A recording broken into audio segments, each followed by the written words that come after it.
जय हिंद मेरे प्यारे साथियों। मैं Ram Kumar genius coaching centre के ऑनलाइन प्लेटफॉर्म लाखा पर आपका तहे दिल से स्वागत करता हूं।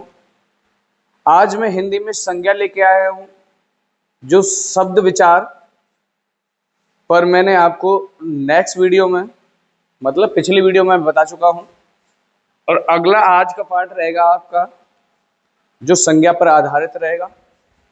तो मैं बड़े जोश और सोच के साथ में आपको बिल्कुल क्लियरिटी रूप में आपको बताऊंगा। अगर क्लास के अंत तक बने रहे, आप रहते कहाँ हो क्लास के अंत तक भाई? तुम तो ये सोच के चले जाते हो कहाँ यार टाइम वेस्ट कर, है? मैं एक वादा कर रहा हूँ आपसे, अगर वीडियो आपने अंत तक देखी ना, तो किसी भी एग्जाम में अगर संज्ञा से क्वेश्चन आता है तो जो मैं बताऊंगा ना उससे बाहर बिल्कुल नहीं होगा। किसी भी एग्जाम में आप बैठ जाना, अगर संज्ञा से सिंगल क्वेश्चन बाहर निकाल के बता दो तो जो आप कहोगे वो मैं पनिश दे सकता हूँ, ठीक है? तो चलिए बगैर देरी करे आ जाते हैं मेरे भाई क्लास में। तो सबसे पहले मैं एक बात करता हूँ, चलिए तो सबसे पहले मैं बात करता हूँ संज्ञा।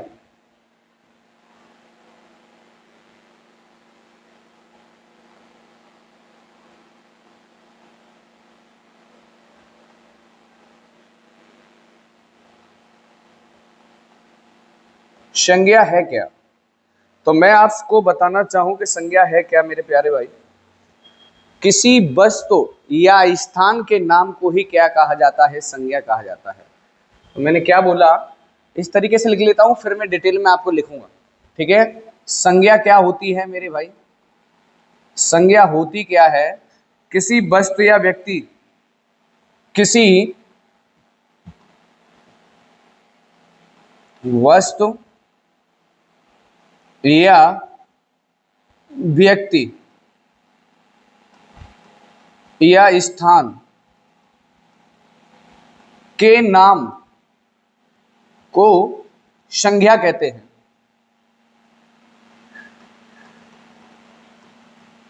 संज्ञा कहते हैं। क्या बताया मैंने? किसी वस्तु या व्यक्ति या स्थान के नाम को क्या कहा जाता है प्यारे दोस्तों? संज्ञा कहा जाता है। अब जैसे अगर मैं बात करना चाहूं आपसे, तो जैसे मैंने आगरा लिख दिया, मैंने पर्वत लिख दिया,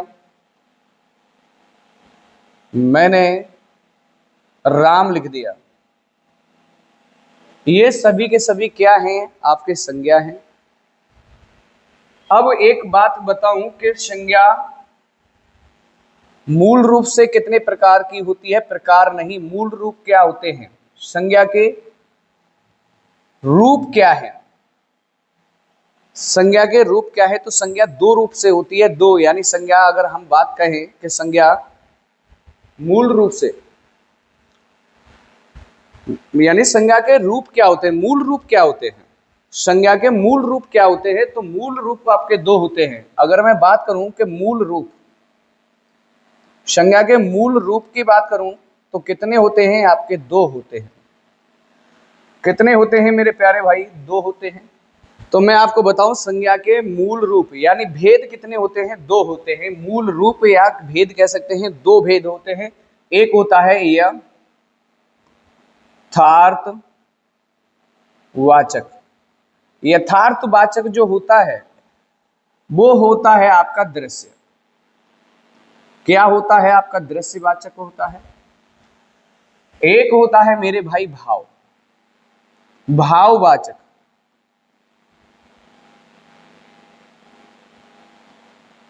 एक होता है मेरे भाई भाववाचक। तो मैंने क्या बताया? यथार्थवाचक और आपका भाववाचक, ठीक है? यथार्थवाचक जो संज्ञा होती है वो क्या क्या होती है मेरे प्यारे दोस्तों? जिसे हम देख सकते हैं। भाववाचक जिसका सिर्फ अनुभव कर सकते हैं, जिसे टच नहीं कर सकते, छू नहीं सकते, वो होती है आपकी यथार्थवाचक, वो भाववाचक। और आपका यथार्थवाचक होता है। तो यहां पर देखेंगे, देखिए ये मैंने ये लिखाया भाववाचक, भाववाचक। ये कैसा होता है? अदृश्य होता है। ये अदृश्य होता है जिसे हम क्या भाई देख नहीं सकते, जिसे हम टच नहीं कर सकते, जिसे हम कहते हैं भाववाचक। ठीक है, अब इसके अंतर्गत क्या होता है भाई, जातवाचक संज्ञा आती है, जातवाचक, और आपकी आती है व्यक्तिवाचक,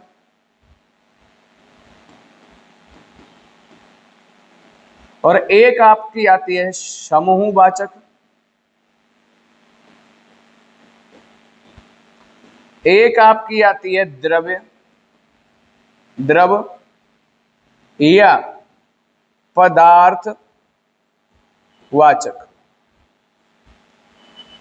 मैंने आपको बताया कि संज्ञा क्या है, किसी वस्तु या स्थान के नाम को संज्ञा कहते हैं। संज्ञा के मूल रूप कितने होते हैं? दो होते हैं, एक होता है आपका यथार्थ और एक होता है अदृश्य।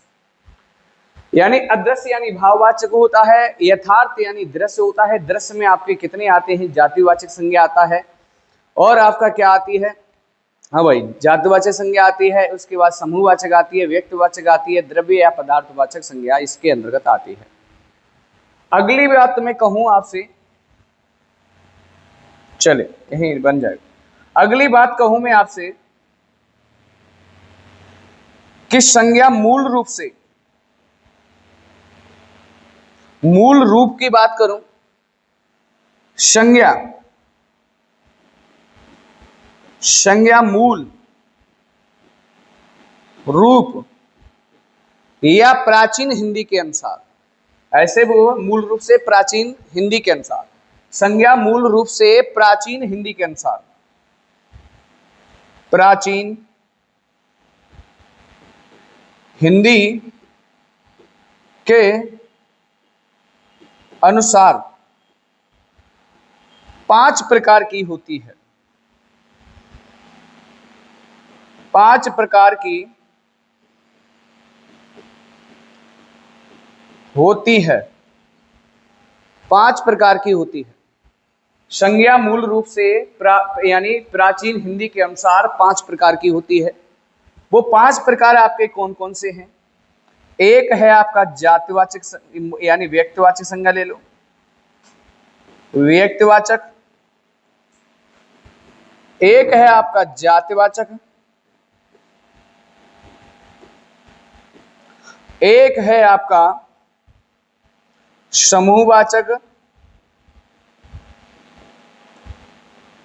एक है आपका द्रव्य या पदार्थवाचक। अगला 5वां है आपका भाववाचक, 5वां है आपका भाववाचक, भाव ऐसे लिख सकते हैं, भाववाचक। ठीक है मेरे भाई। अब अगली एक बात आपसे मैं कहूं,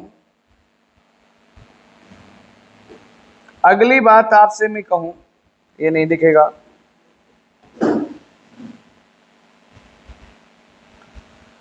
कि संज्ञा आधुनिक हिंदी के अनुसार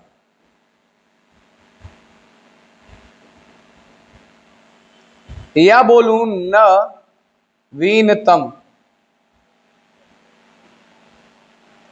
आधुनिक हिंदी के अनुसार या बोलूं मैं आपसे नवीनतम, तो 3 प्रकार की होती है।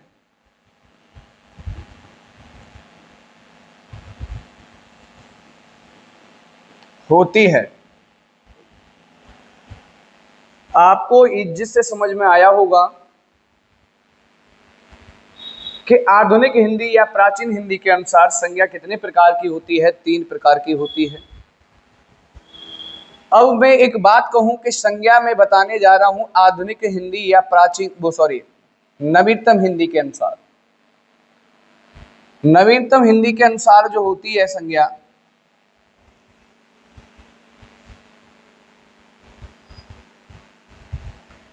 वो होती है आपकी जातिवाचक,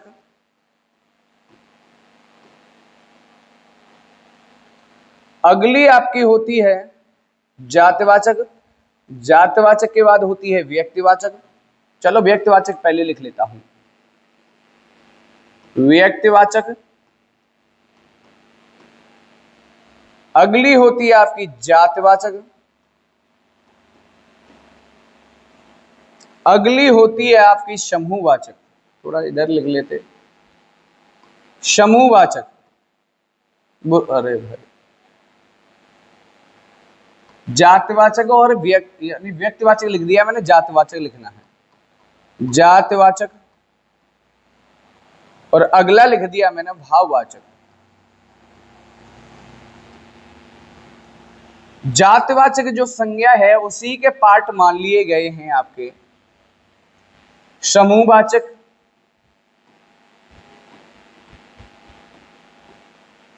और इसी का एक पार्ट मान लिया गया है आपका द्रव्य या पदार्थ वाचक। ठीक है मेरे भाई, यानी आधुनिक यानी नवीनतम हिंदी के अनुसार संज्ञा 3 प्रकार की है। क्वेश्चन पूछे जाते हैं आपके, मैं कह रहा हूं कि कोई भी किसी भी एग्जाम के लिए देख लेना क्लास, अब जिस एग्जाम में बैठेंगे आप भली भांति से क्वेश्चन करके आएंगे।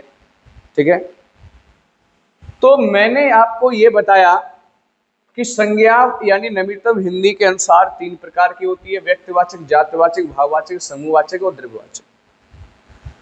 अगली बात में एक बात कह दूं आपसे कि जो भाववाचक संज्ञा है, चलो ये दोबारा मैं बनाऊंगा तो वहां पर भी लिखा दूंगा, लेकिन यहां पर अगला पॉइंट ऐसे लिख लेता हूं।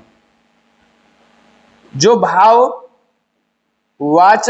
यहां से क्वेश्चन अनगिनत बार आते हैं। भाववाचक संज्ञा, भाववाचक जो संज्ञा है या भाववाचक संज्ञा का निर्माण कितने प्रकार से हो सकता है, तो 5 प्रकार से भाववाचक संज्ञा का निर्माण 5 प्रकार से हो सकता है, 5 प्रकार से होता है। भाववाचक जो संज्ञा है उसका निर्माण मेरे प्यारे दोस्तों 5 प्रकार से होता है। अब वो 5 प्रकार कौन कौन से हैं मैं आपको बता देता हूं, किससे भाववाचक संज्ञा बन सकती है। ठीक है, तो भाववाचक संज्ञा का निर्माण 5 प्रकार से हुआ। कौन सा हुआ भाई? पहला आपका क्या है, आपका सर्वनाम से,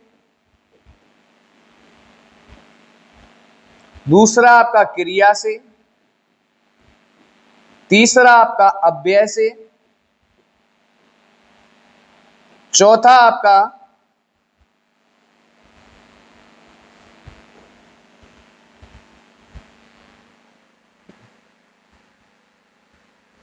विशेषण सर्वनाम क्रिया।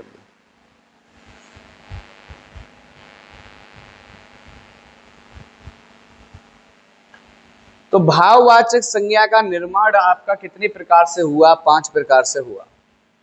नंबर 1 मैंने लिखा आपका सर्वनाम, नंबर 2 लिखा आपका, नंबर 2 लिखा आपका क्रिया, नंबर 3 लिखा मैंने आपका अव्यय,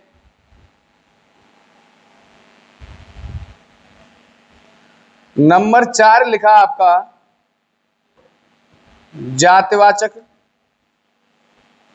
नंबर 5 लिखा आपका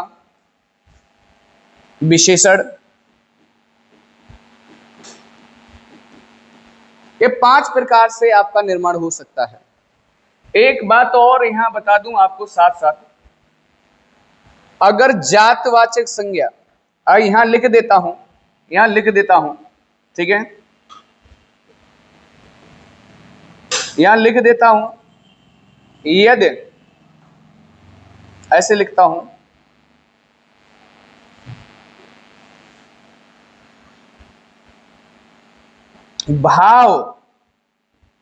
भाववाचक संज्ञा, भाववाचक संज्ञा का बहुवचन नहीं होता,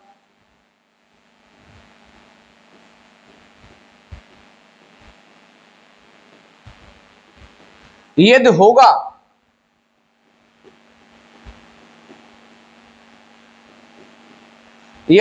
तो जातवाचक बन जाएगी। तो क्या बन जाएगी?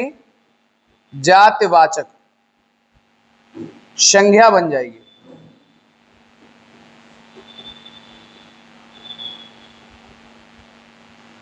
भाववाचक संज्ञा का बहुवचन नहीं होता, यदि होगा तो क्या बनेगी मेरे भाई, जातवाचक संज्ञा बन जाएगी।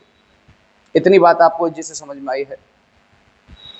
चलिए आगे चलते हैं। मैंने आपको बताया संज्ञा, तो संज्ञा के पांचों भेद पढ़ने वाले हैं अब हम। संज्ञा, सबसे पहले बात करूं मैं ये व्यक्तिवाचक संज्ञा की।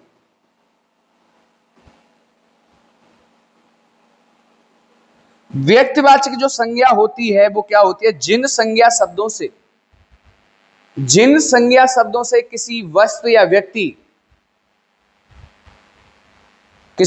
या व्यक्ति के होने का जो बोध होता है, समझे ना। और किस तरीके से बोध होता है जातवाचक संज्ञा में। जातवाचक संज्ञा बहुवचन नहीं होती कभी भी, अकेले अपने आप में बोध होता है, समझे ना। जैसे मैं कहूं कि एक व्यक्ति है आपका, और व्यक्ति घूम फिर के एक स्थान पर ही जाएगा। अगर मुझे कोई क्वेश्चन ना करना पड़े, मैं तुमसे बोलूं कि नदी पे चले जाओ, तो मैं क्वेश्चन ना करना पड़े कि तुम्हें क्वेश्चन ये करना पड़ेगा कि मैं कौन सी वाली नदी पे चला जाऊं। जब क्वेश्चन करना पड़ता है तो वो क्या होती है, जाति होती है। और जब क्वेश्चन नहीं करना पड़ता, सीधे ही चले जाते हो, तो वो क्या होता है आपका भाई, व्यक्तिवाचक संज्ञा होता है। अगर मैंने आपसे कहा कि गंगा चले जाओ, तो तुम ये पूछोगे कि कौन सी गंगा चला जाऊं, सीधा मुंह उठा के चला जाओगे, समझे ना। अगर मैं आपसे कहूं कि शहर चले जाओ, तो तुम पूछोगे कि कौन से वाले शहर चले जाएं। तो इसका मतलब यह है, जब क्वेश्चन करना पड़े तो वो जाति होती है, जिसे क्वेश्चन ना करना पड़े, सीधे एक स्थान पर आप टारगेट पर पहुंच जाओ, वो क्या होती है, आपकी व्यक्तिवाचक संज्ञा होती है। तो मैं आपको क्या बता रहा हूं, व्यक्तिवाचक संज्ञा की पहचान क्या है, कि एक आदमी है ना, घूम फिर के एक ही स्थान पर पहुंचता है। मैं कह रहा हूं कि इसका बहुवचन नहीं होता, ये हमेशा या सदैव एक वचन होती है, सदैव एक वचन होती है, बहुवचन नहीं हो सकता, इसका नहीं हो सकता। ये दुनिया में अकेली होती है,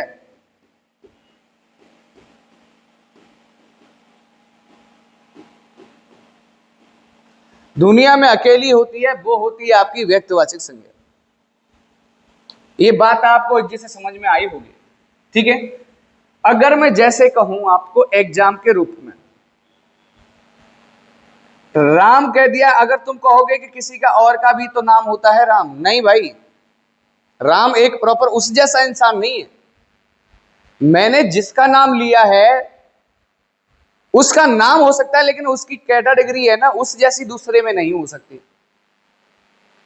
ये बात आपको जिसे समझ में आई। तो मैं ये कह रहा हूं कि राम आगरा कह दिया, राम कह दिया, आगरा कह दिया मैंने, लाल किला, लेकिन लाल किले में आपको एक जगह निश्चित करनी पड़ेगी कि दिल्ली का लाल किला या आगरा का लाल किला। लाल किला अगर बोला जाए तो लाल किले जैसे अन्य भी लाल किले हैं, हो सकता है कहां का लाल किला हो। लाल किले के साथ में आपको नाम अगर ले दिया तो मेरे भाई कौन सी हो जाएगी, व्यक्तिवाचक संज्ञा हो जाएगी। ये बात आपको समझ में आ रही है ना। तो राम आगरा या दिल्ली का या आगरा का लाल किला, ये सब की सब क्या है मेरे भाई, जातिवाचक संज्ञा है, ठीक है।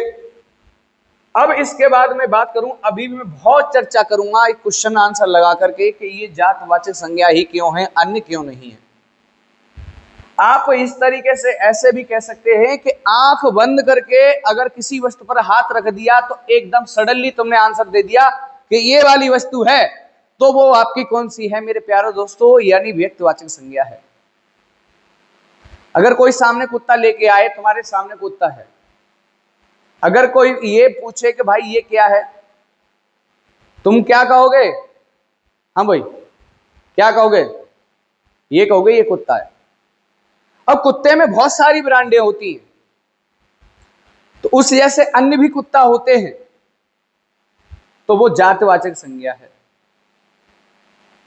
अगर मैंने कह दिया ताजमहल, तो ताजमहल जैसा अन्य इमारत नहीं है, ये तो भाई ताजमहल है तो ताजमहल है।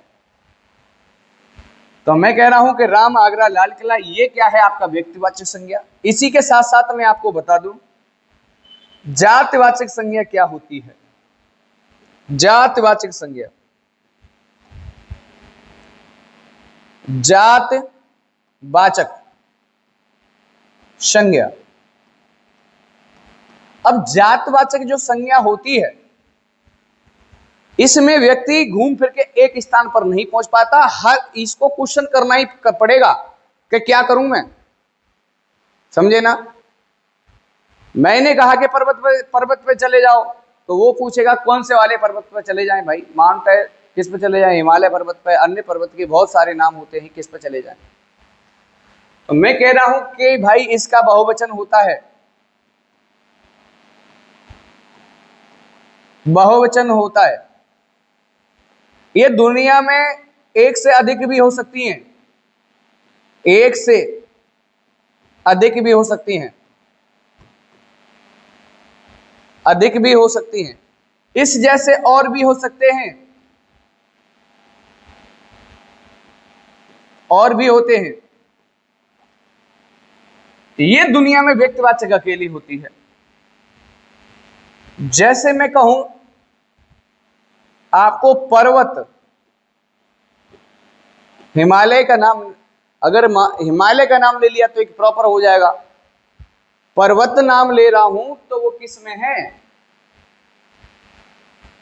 दिन, दिन कह दूं, अगर दिन शब्द कह दूं, दिन शब्द कह दूं तो इसमें आएगा, और दिनों का प्रॉपर नाम ले दूं तो उस प्रॉपर जैसा नाम कोई अन्य नहीं होता, समझे ना। महीनों कह दूं, इसमें महीना शब्द की बात कह दूं, महीनों का किसी का प्रॉपर नाम ले दूं तो इधर आ जाऊंगा। अगर किसी महीने का नाम लूं तो प्रॉपर हो जाता है, और अगर मैं महीना लिख दूं तो आपका क्या होगा? कौन से महीने की बात है कि महीने में चले जाना, कौन से महीने में चले जाना, क्वेश्चन करना पड़ा। तो वो क्या है? अन्य, उस जैसे महीने अन्य भी होते हैं। अगर एक किसी का नाम ले दिया, उस जैसा कोई नहीं होता। मैं कह रहा हूं पर्वत, दिन, महीने, महीने नाम समझ जाओगे इसलिए नहीं लिख रहा, ठीक है। तो देखिए पर्वत, दिन और महीने लिखूंगा तो महीने का नाम अलग हो जाएगा, मतलब उसी में समझने लगा हुए। नदी आदि, ये आपके क्या हो गए? जातवाचक संज्ञा। अब अगली बात मैं आपको बताना चाहूं, अब अगली बात आपकी क्या होती है मेरे भाई? समूहवाचक संज्ञा लिख सकता हूं, समूहवाचक संज्ञा। समूह क्या होता है कि जिसमें एक से अधिक वस्तुओं का ज्ञान होता है। जिन संज्ञा शब्दों से एक से अधिक वस्तुओं का ज्ञान हो या बोध हो, उसे समूहवाचक संज्ञा कहते हैं। उसे क्या कहते हैं? समूहवाचक संज्ञा कहते हैं। जैसे सेना लिख दिया मैंने, चाबी का गुच्छा,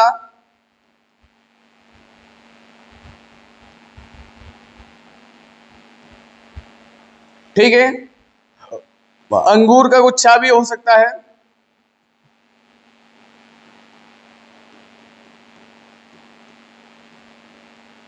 भीड़, सभा आदि। ये सारे के सारे क्या हैं मेरे भाई? समूहवाचक संज्ञा है। अब बात अगली करता हूं मैं द्रव्यवाचक संज्ञा की।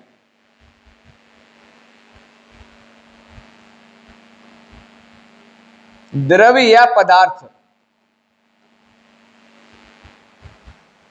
जिन्हें देखो समूह में हम गिन सकते हैं। एक अब की समूह और पदार्थवाचक संज्ञा में जिन्हें हम गिन नहीं सकते वो पदार्थवाचक संज्ञा में आते हैं, जिसे हम तौल और माप करके ही दिया जाता है। जैसे नाज है, नाज को गिन के देते हो क्या? नहीं देते। गेहूं के दाने गिन के देते हो? नहीं, तौल के देते हैं। तो मैं कह रहा हूं कि जिसे गिना जा सकता है, जिसे गिना जा सकता है,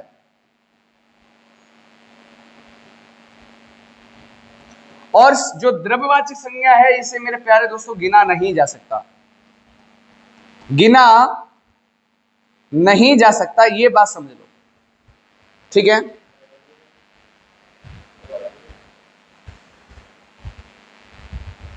जिसे क्या गिना नहीं जा सकता, ठीक है। इधर कर ले रहा हूं थोड़ा सा। अब जो द्रव्यवाचक संज्ञा होता है तो मैं क्या कहूंगा कि बेसंज्ञा शब्द जिनसे किसी पदार्थ या किसी द्रव का बोध होता है वो क्या होते हैं, संज्ञा। कौन सी? द्रव्यवाचक या पदार्थवाचक होते हैं। तरल पदार्थ जो होते हैं वो किस में आते हैं? पदार्थ में ही आते हैं। अनाज का नाम, अनाज के जितने नाम हैं, ठीक है, वो सब के सब किस में आएंगे? पदार्थ में आएंगे। जैसे सोना है, चांदी है, ये तेल है, घी है, ये सब के सब क्या होते हैं? वे पदार्थवाचक संज्ञा होते हैं। अगली बात मैं करूं भाववाचक संज्ञा की। मैं अभी इस वीडियो में सिर्फ परिचय ही करा रहा हूं। महीनों के नाम क्या होते हैं, क्यों होते हैं, दिनों के नाम क्या होते हैं, संज्ञा कौन सी संज्ञा होती है, क्यों होती है, 2 वीडियो बनाऊंगा। 2 वीडियो में आपकी बिल्कुल किसी भी एग्जाम में कोई भी आपका क्वेश्चन खत्म नहीं हो, वो मतलब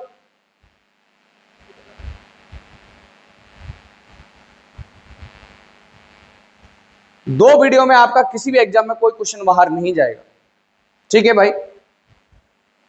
तो चलिए बगैर देरी करें, अब अगली संज्ञा 1 2 3 4 आपको का परिचय दिला दिया। अब आ जाती है भाववाचक संज्ञा।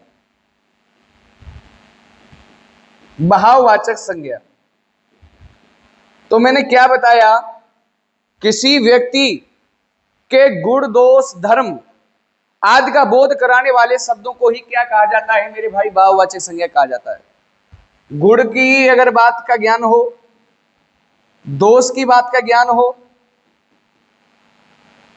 धर्म की बात का ज्ञान हो, अर्थात अगर मैं ऐसे कह दूं जिसे महसूस किया जा सकता है, वो क्या होता है? भाववाचक संज्ञा होता है। भाववाचक जो संज्ञा होता है 5 प्रकार से निर्माण होता है, पीछे मैं आपको बता के आ रहा हूं और अगली वीडियो में निर्माण करके बताऊंगा कि देखियो इससे हो गया। मैंने क्या बताया? भाववाचक संज्ञा जिसे हम प्लेट में नहीं परोस सकते ऐसे भी कह सकते हो, जिसे हम टच नहीं कर सकते ऐसे भी कह सकते हो, सिर्फ और सिर्फ महसूस कर सकते हो। दर्द कहा मैंने, पीड़ा कही, पीड़ा को हम देख नहीं सकते, देखेंगे तो उठा के नहीं रख देंगे दूसरी जगह पीड़ा कि भैया मत हो। जिसे सिर्फ महसूस किया जा सकता है, अनुभव किया जा सकता है, जिसका अनुभव यानी महसूस किया जा सकता है, वो क्या है? आपका भाववाचक संज्ञा है, ठीक है। काला, गोरा, पीला, नीला, रंगों के नाम, लंगड़ा, नाटा, छोटा, बड़ा आदि, ये सब के सब क्या है? भाववाचक संज्ञा है। जैसे मैंने लिखा चढ़ाई, और चढ़ाई से मैंने लगा दिया चढ़ाई। चढ़ाई आपका क्या है मेरे प्यारे दोस्तों? भाववाचक संज्ञा है। चढ़ाई को हम महसूस कर सकते हैं। और चढ़ाइयां बहुवचन जैसे ही बनाया तो आपका अन्य तरीके की चढ़ाइयां हो सकती हैं, सीढ़ी की चढ़ाइयां, पेड़ की चढ़ाइयां, बहुत सारी चढ़ाइयां हो सकती हैं, जिसका मतलब ये क्या बन गया मेरे भाई? जातवाचक संज्ञा बन गया। क्या बन गया मेरे भाई? जातवाचक संज्ञा बन गया। तो मैं ये कह रहा हूं कि अगली वीडियो में मैं बिल्कुल प्रॉपर एकदम इसका ऑपरेशन करके, हर संज्ञा का ऑपरेशन करके और विद क्वेश्चन आंसर के लेके आऊंगा। तो मैं कह रहा हूं जय हिंद, जय भारत। मिलते हैं नेक्स्ट वीडियो में नए जोश नए सूत्र के साथ।